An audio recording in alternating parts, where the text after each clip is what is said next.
ఉన్నటువంటి ముఖమండలం వంక ఒక్కసారి మీరు చూసి ఒక్క నమస్కారం చేశారనుకోండి, అది పరమమంగళములను ఇవ్వగలుగుతుంది.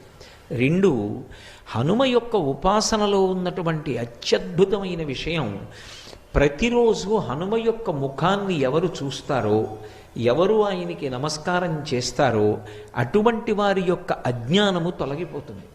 చాలా తొందరగా వారికి జ్ఞానకటాక్షము కలిగేటటువంటి అదృష్టాన్ని పొందుతారు.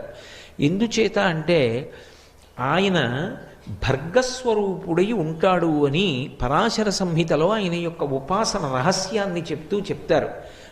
భర్గుడు అజ్ఞానాన్ని తీసివేయగలిగినటువంటి స్వరూపం.